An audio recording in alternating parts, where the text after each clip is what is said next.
Hi there, grade 10s, and in today's video, we're going to be looking at a typical practical test that's going to be around 50 marks covering Word and Excel. So if you're ready, let's jump in.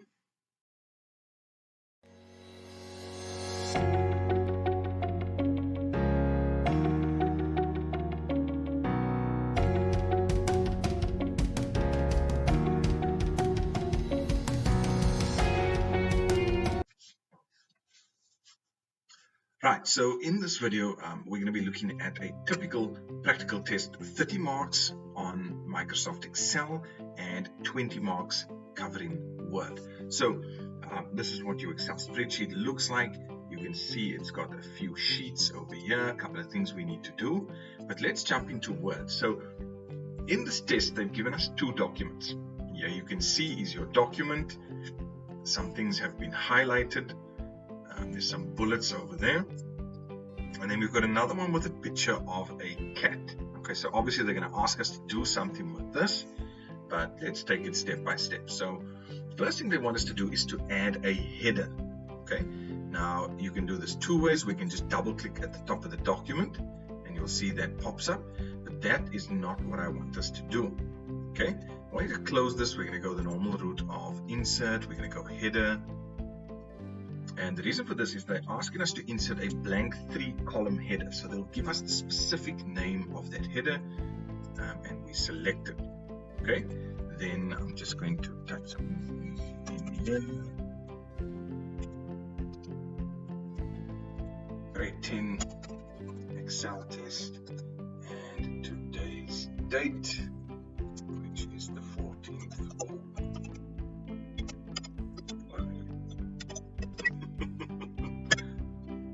Okay, yeah, I'm be wrong there. Okay, so the 14th of October 2020, and once we've got that, we click header and footer. Okay, we're going to close that section. So now you'll see that the whole section is grayed out. Okay, because that is our header. You'll see we can double click into that, and it'll take us where I showed you at the beginning. So let's click close, and then we're done with that. Now they want us to take our main heading, which is hoaxes over here, and they want us to apply a heading 1 style. So I simply go up to the style section under my home tab and I click on heading 1. That's done. Now they want us to add a page border. So we go to the design tab, we go over to page borders, and they want us to insert, let me get this right, a page border to the first page only. Okay, so again here, apply to, I'm going to go this section, first page only. They want it to be a double line page border, so I'm just going to say box, double line, scroll, there we go, double line. They don't mention a color, so I'm just going to select any color, but they do give us the width, which is 3pt, and there you go, you'll see it's giving us a preview. We've applied it to the first page only. And there we go, and you'll see as I scroll down to the second page, there's nothing there. Okay, it's gone. Right, and this is because we've only applied it to page number 1. All right, next one. We've got a highlighted paragraph here. So let's just go and select that. And what they want us to do is a few things. They want us to justify the alignment of the text. So remember, home tab, paragraph section, and over there, justify. We just click on that. And now it is justified, just like that. Okay, so we highlight it again. We're going to do some spacing and some indents. So with the indents, we can go over here to increase indent. We can go and decrease the indent here. But when we go into our line spacing options, you'll see that we can do the indent there as well. Okay, so we can actually do everything in this one because they want us to change the spacing and the indent. So from the left, they want us to change the indent by 2.5 centimeters. So we got 2.5, and the line spacing must be exactly 25. Now you'll see this part of the spacing deals with before and after a paragraph. So if they want the line spacing to be exactly to some, a particular size, you need to do it over here. Once we are done with this, our alignment is justified. can see we can even do it there. Our indent is done and our line spacing. We click OK, and there it's done. Okay. Now as we scroll down, you'll see the word fishing over here has been highlighted, and that's because they want us to insert a drop cap. So I'm going to highlight this whole paragraph, and this is important because if we highlight just the word and do a drop cap, it's going to do it for the entire word. Okay, so we're going to go there, highlight the entire paragraph, go to the insert tab, and then we're going over to the text and we're going to look for drop cap. Okay, we see it's over there, very nice. However, the question has said that it wants us to drop it by 5 lines. Now when we use dropped over here, you'll see it's only going to drop it 3 lines. So we need to go to the drop cap options and select dropped again. And this time you'll see we can even change the font. So I'm going to change the font. Let's do it. Why not? Okay, 5 lines, distance from the text 1.5 centimeters, and bingo. Ooh, that's a weird looking P. Okay, it is a P. Yes, don't confuse it with a D. It is a P. Okay, so there we've done the drop caps 1, 2, 3, 4, and 5 lines. Drop caps done. That's 3 marks just for that. Okay, then we've done the line spacing. Let's go to the last page in our document, and they want us to do a few things. Number 1, I'm just going to move this down. They want us to insert this picture of the cat. So we're going to right click on this cat. We're going to go copy. We're going to go to where we want it to display in the document. Right click, and you can use the first option. You can use the last option. Doesn't really matter. And you'll see when we insert it, we can go and resize it. Okay, we can move it to, if we want it to a different place, but it is in our document. That's one of the things they wanted us to do.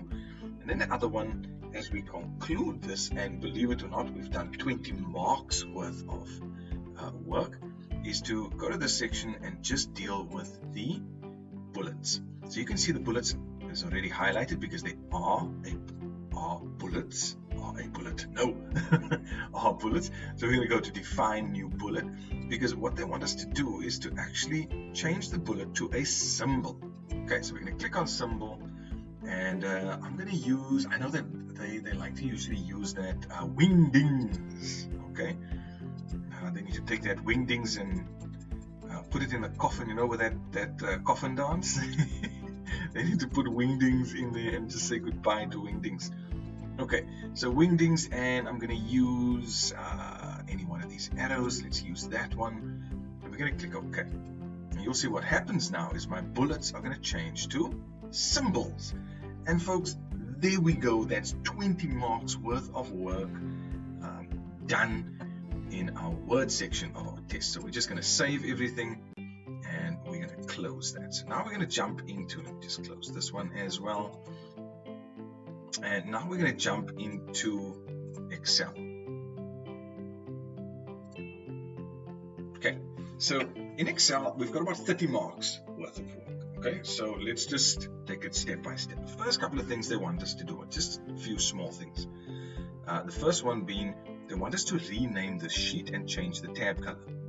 So tab color, and you can see we have different options here. They wanted the olive green accent 3 dark at 25%. So we're just going to click on that.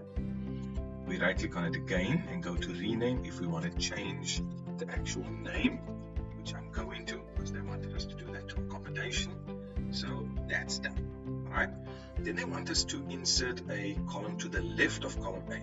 Now, when you right click over here on the columns on top and you select insert, it will automatically insert a column to the left hand side. You'll see if I right click on C and say insert to the left. To the left. Sounds like a song.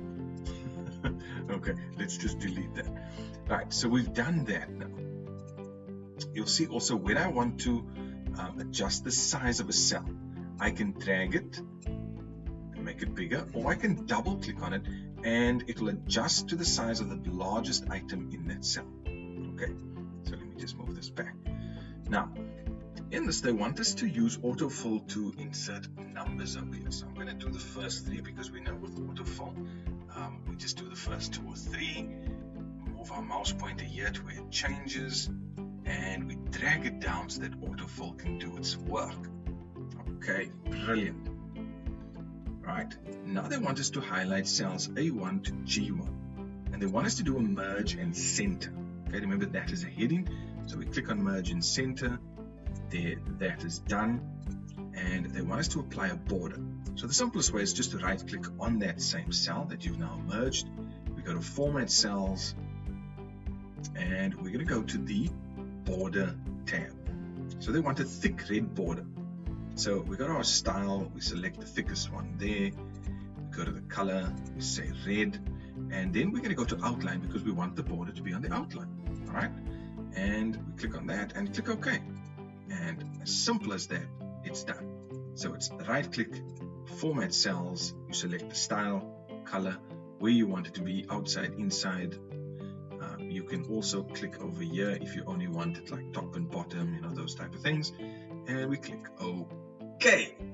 Right, so we've done that. We've got a couple of marks in the bag, and now we head over to the, I don't want to say more complicated things, but slightly more complicated. First thing we're going to notice is that column F has a whole lot of hashes. Now, what does that mean? Okay, remember, when we did Excel errors, your hashes mean that you've got numbers in there, but the numbers are too big for the cell, so it can't display properly. So as I mentioned earlier, you can go and click. See, when I move my mouse pointer over to the middle of F and G, it changes. I can change the column width there, or I can just double click on it and it will automatically adjust to the largest item in that column. Now I can see, haha, nice, and I've got all my numbers running over there. Beautiful. I'm going to do the same for cost for accommodation. Okay, having done that, again, remember, all of these things, these are marks in the bag. They want me to adjust row 4. They want me to adjust the headings, but there's one missing. They want me here to insert the heading cell. Okay, so again, another mark. I've now got all my headings. And they want this now, first of all, aligned. But they want it aligned vertically and horizontally. Now, for those of you who are confusing the horizontal and the vertical, when you're sitting with your boyfriend or girlfriend on the beach and you're looking over the sea, you know, towards the edge of the sea, you are looking at the horizon running from left to right, right to left. That is your horizontal, or tongue-tied, horizontal line. Okay. When we talk about the vertical, we're talking about columns, things running, you know, from top to bottom or bottom to top. So over on our alignment tab, we've got center, and we've got center over there. So these two will make sure that your text over here is aligned both horizontally and vertically. Now there's a reason for this, because they want us to do two things. They want us to rotate the text up, and they want us to change the row height. So on the particular row, you'll see I go to the actual row number, and I can right click on it and say row height. And let me see what they want us to do. They want us to change that to 96. Just type it in, click OK, and it's done. Now, to rotate the text up, we're going to right click on this. Remember, we've highlighted all these. All right, we're going to right click on it, go up to format cells, and this time we are going to alignment. Now they just set up. They didn't say, you know, what angle. Sometimes they'll give you an angle, sometimes not. I'm just going to rotate it up, and I'm going to click OK. But I've got a problem with these two. Have a look at that. Okay, I need it to stay within the cell. So I'm going to highlight all of them, right click on it. I'm going to go down to format cells, and this time I'm going to make sure I put a tick in wrap text, and that's going to force the text to stay within the cell. Click OK. Boom! It is done. Okay, beautiful. Now things are starting to go well for us now. Okay, we've got everything in place. Now, for those infamous formulas. All right, not heavy things to be doing, but just a couple that they want us to look at. So they mentioned in the paper that the cost for the accommodation is 150 Rand per night. Now we've got the number of nights, but we just need to do this calculation. So I'm just going to zoom in here quickly, and we're going to start our formula with the equals. Remember, we always start our formula with the equals, and we're going to say it's the number of nights multiplied, so our little asterisk, buy, and what's the rate per night? 150. Okay, so it gives us 450, but we don't stop there. They want us to format that to currency. So we go to the home tab, go to our number section, and you'll see there the coins and paper notes. We're going to go to our English or the Rand, click on that, but we're still not done. So now we've put in a formula, we've got the formula answer correct, we've now formatted it to currency, and we're going to go back to our number section, and we're going to decrease the decimal because they don't want any decimals. And there, that is what they want as the finished product. So now we just zoom out. We're going to use our autofill again. You'll see, remember that little box in the corner, and we're going to bring our answer all the way down, and you'll see the formula will also move down with that. One of the reasons for this is we are using the number 150. If we use the cell reference, that would change, but that's going to be for grade 11. Okay, so we've got all those costs. Now they want us to put in a formula to add up all of these things. And if we're going to do that, what are we going to use? We are going to look at sum. Okay. So we're going to go equals sum, open our bracket, and we're going to highlight everything that is in this particular range. So we highlight all of that. You'll see there equals sum G5 to G20, and that's the cost. Now you see, we have decimals, we're going to decrease that. There we have our formula. It is sum, and then this entire range, it's adding it all together, and there I get my answer. Okay, then the last two for this particular sheet is max and average. Okay, so max is the largest number in the range, so they want us to get the largest number in this range. In other words, the longest number of nights that somebody's actually stayed in this place. I hope it's a good place. Okay, you'll see there's the formula, equals max, and the range, and it'll give me the largest number, which is 4. Okay, I can go and decrease the decimal there so that it's just 4. Then the average, please remember, with average, you have to type in the whole word. So average, we're going to highlight everything again, and we're just going to close our bracket, hit enter, and there we go. So we've done a formula, we've formatted the currency, we've put in sum, we've done max, and we've done average. And believe it or not, that's 20 marks worth of work just in this one worksheet. Okay, let's move on to the last one. The last one is sales. Now, immediately we see something that is wrong. Okay, over here we've got total and we've got average. And you can see when I click on it, there's a formula, but the formula is horribly wrong. Okay, what's wrong with the formula? It's the name that's wrong. So let's go and change it because it's two of the things that they're asking us. The first one is sum. You see there, that's correct. And now when I click in the next one, you'll see it's supposed to be average, but it hasn't been spelled correctly. And when I saw all the spelling, boom, that is done. Alright. Another 2 or 3 things that they just want us to do is, number 1, to put in the date. Now, if I use, let me go on to this one. We've got 2 ways of doing it by using the formulas of today and now. So if I go equals today, open and close bracket, you'll see it gives me today's date. However, if I go equals now, open and close bracket, it gives me today's date and the time. You can see, yes, I am busy at 7:15 on the 14th of October. Madness, but I'm doing this for all of you. Okay, so let's have a look at that. Equals today and then equals now. Please, both of them will update automatically, but equals now will be the only one to actually give you the date and time. So just take note of that. Then, in this column, they want us to calculate the VAT. Now, we know VAT is 15% at the moment. So what we're going to do is just put in the formula to say equals, because they want us to get the VAT on whatever is in the price cell. So we go equals, click on the price, say, okay, we want that, and we want to get 15%. So we're going to go times or multiply by 15%. There's my answer. So I click on that. I can use the autofill function, And there we have it. So we've got our 15%, everything is in there, and our VAT has been calculated. Now, what they also want us to do is just to change all of this to currency or rands, because you can see it's just numbers. So you know where to do that. Number, we go up, click on rand, but they want us to make sure that column H is just numbers. Okay, you can see it's in currency because that's what we did. So we're going to highlight everything that's in there, go back up to the number section and change it over here to number. We're going to remove those decimals so that we have just digits over there. So you can see everything's in currency and we've got the numbers over there. Okay, let's see if there's anything else on this one. Last item is just inserting a header.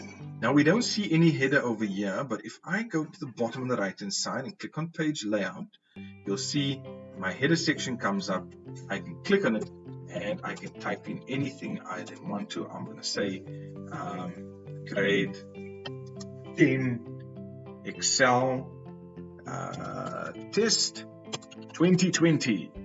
Okay, and when I now go back to my normal layout, sorry, just click anywhere there, normal layout, you won't really see it. Let me just do that again.